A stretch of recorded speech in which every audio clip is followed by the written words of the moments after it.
अस्सलाम वालेकुम, नमस्कार। के न्यूज़ में आपका स्वागत है। मैं सैयद अमजद। पद्माकर पाटिल ने अपने पद से किया resign. BJP OBC Morcha state vice president Padmakar Patil ने किया अपने पद से रिज़ाइन।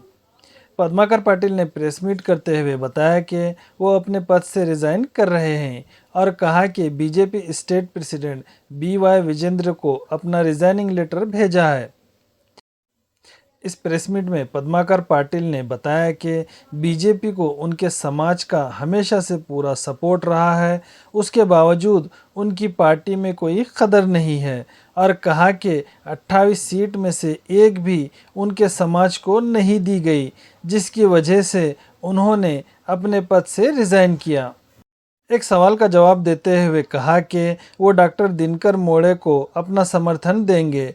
पद्माकर पाटिल ने सवालों के जवाब देते हुए कहा कि बीजेपी ने उनके अलावा उनके समाज में किसी दूसरे को कोई पद नहीं दिया है। कार्यकर्ता और राज्य ओबीसी मोर्चा का उपाध्यक्ष पद से आज अपने पद को राजीनामा दे रहा हूँ और ये कॉपी माननीय विजेंद्र जी को मैंने लिखी है। इसका ये कॉपी हमारे राज्य के ओबीसी मोर्चा के उपाध्यक्ष रघु कौटाल्या जी को और जिला भारतीय जनता पार्टी के अध्यक्ष सोमनाथ पाटिल जी को मैं भेज दूंगा। और ये रिसिग्नेशन मैं किस लिए दे रहा हूं, तो मैं मेरे समाज के ऊपर इस राज्य में सिर्फ एक जिला बोलकर नहीं है, कर्नाटक में इतने बहुसंख्यक लोग रहने के बावजूद भी हम इतना आपको समर्थन करते हुए भी आप लोग हमारी कदर नहीं करते हैं। 28 में से एक आदमी को आप टिकट नहीं दे सकते हैं। तो भारतीय जनता पार्टी का ये जो रवैया हमारे प्रति, उसका खंडन करने के लिए, उसका विरोध करने के लिए मैं आज रिजाइन कर रहा हूँ। तो अभी आपकी समर्थन कौन सा पार्टी करेंगे सर आप? समर्थन तो हमारा इंडिपेंडेंट कैंडिडेट हम ऑलरेडी खड़ा कर दिए हैं, मराठा समाज से डॉक्टर दिनकर मोरे को, और उनके समर्थन में हम पूरा अपना जोधपुर से उनके साथ में रहेंगे और उनको जिताकर छोड़ेंगे। सर आपके साथ अभी और कितने लोग हैं जो रिजाइन कर रहे हैं बीजेपी से और समर्थन कर रहे हैं साहब, डॉक्टर साहब को? कई लोग अब आएंगे इसके साथ में, क्योंकि किसी को तो एक को मालूम होना पड़ता है समाज को एक रिजाइन दे रहा है। मैं समझता हूं मेरे से बड़ा पद इस जिले में किसी को मिला था या नहीं, मेरे को मालूम नहीं है। और बाकी के लोगों को पद ही नहीं दिया, रिजाइन क्या करेंगे? प्रश्न तब उठता है तुम कुछ किए तो बेचारे चुप कॉन्ट्रैक्ट बेसिस के ऊपर ಕೂಲಿ ಕಾರ್ಮಿಕರಾಂಗ ಅವ್ರ ಕೆಲಸ ತಗೋತೀರಿ, ಬಿಟ್ಟು ಕೊಡ್ತೀರಾ और ಏನ್ रिसिग्नेशन ತಗೋತೀರಾ ಅವ್ರ ಮೇಲೆ? क्या पद है बोलकर वो राजीनामा देंगे बेचारे? ಈಗ ರಾಜೀನಾಮೆ ಕೊಡೋದ್ರೆ ಮುಂದಿನ ದಿನಗಳಲ್ಲಿ ಮತ್ತೆ ಹೋಗಿ ಜಾಯ್ನ್ ಆಗ್ತೀರಾ? देखो साहब, मैं रिजाइन दे रहा हूं, कल क्या कर रहा हूं आज कैसा पता चलता है? देखिए, मैं तो इतना बड़ा आदमी नहीं हूं। एक इस राज्य का भूतपूर्व मुख्यमंत्री जगदीश शेट्टर रिजाइन किए, टिकट नहीं मिला उनको। भारतीय जनता पार्टी की पारंपरिक सीट हुबली से वो खड़े हो गए, हार गए। कांग्रेस पार्टी उनको टिकट दिया, फिर भी हार गए। उनको MLC बनाया गया, उनका सम्मान रखा गया। सचमुच तो जगदीश शेट्टर जी रिजाइन नहीं करना था कांग्रेस को, उनको अपमानित किया था भारतीय जनता पार्टी ने, फिर भी उनका सम्मान कांग्रेस ने बढ़ाया। उस कांग्रेस को उन्हें और रिजाइन देकर भारतीय जनता पार्टी में गए। अभी रिजाइन तुम्हारे मराठा समाज के लिए दे रहे क्या, आपका पार्टी के लिए? भाई साहब, मैं जो रिसिग्नेशन दे रहा हूं, मेरे समाज के ऊपर सिर्फ बीदर जिले में नहीं, पूरे कर्नाटक राज्य में अन्याय हुआ। हमने उसका विरोध किया, पुरजोर से विरोध किया, फिर भी पार्टी नहीं मानी। इसलिए हमने इस अन्याय का विरोध करने के लिए हमने अपने पद से त्याग कर दिया। आपका जो रिजाइन है अभी, उसका असर किस तरह पड़ेगा इलेक्शन पर?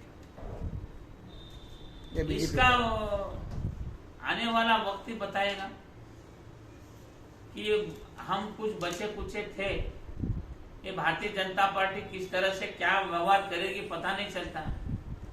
इनका देखो, हम तो माइनॉरिटीज में है, अल्पसंख्यक संख्या में है, और जो बॉर्डर मराठी बॉर्डर है महाराष्ट्र का उसको लगत हुए है। अरे ये भारतीय जनता पार्टी येडियुरप्पा को नहीं छोड़ा। जिस भारतीय जनता पार्टी ने हमारे भूतपूर्व उप मुख्यमंत्री ईश्वरप्पा को नहीं छोड़े, सऊदी को नहीं छोड़ा, बेचारे जगदीश शेट्टर को ऐसा तरह से फेंक दिए कि पूछो मत। इतने लोगों को यह पार्टी निकाल दिया, अंदर दिया, बाहर दिया, भेज दिया, और हम लोगों को क्या हालत बनाएंगे आपको मालूम नहीं है। हम देखो, हम फकीर है, डर उनको रहता है जिनके पास कुछ हो। फकीरों को क्या डरना है। हमारे ग्रामीण क्षेत्र में कहावत है, हमारे मराठी में क्या बोलते हैं, वानेराला घर रात नहीं दुसऱ्याचं ठेवत नहीं बोलते। बंदरों को घर नहीं रहता, वो दूसरे का भी नहीं रखता। तो हमारा क्या कर लेंगे वो। अब बड़े धनी वाली है, बड़े वो, उनके लिए डर होगा। किस तरह का डर? उनको किसी का ईडी का डर होगा, इनकम टैक्स का डर होगा। जिसके पास एक झोली है इसको बोल दो, ईडी वालों को हमारी झोली पकड़ ले। हमका क्या पकड़ेंगे भाई, ना दुकान है, कोई मकान है। हम सब समर्पित लोग हैं राष्ट्र के लिए। हमारे पास बचे कुचा है तो एक तलवार है पुरानी हमारे दादा पुरखाओं की, और सीने में हमारे राष्ट्र के राष्ट्रभक्ति है। अगर आपको बीजेपी पार्टी की तरफ से ऑफर आता है कि आपकी बात सुनी जाएगी और आप वापस ले लो टिकट अपना, आप समर्थन करो बीजेपी को, तो ऐसी सूरत में आप क्या करेंगे? क्या बीजेपी को समर्थन करेंगे? क्या आप आपकी जंग जारी रहेगी? नहीं, हमारी जंग चालू है, वो वक्त चले गए। हम बहुत बार बोले, पूरा जिला बोल के थक गया राष्ट्रीय लीडरों को, राज्य के लीडरों को, इस सांसद को टिकट मत दो बोलकर। मैं बोलता हूं, ये बीदर जिले का दुर्भाग्य है और भारतीय जनता पार्टी का दुर्भाग्य है।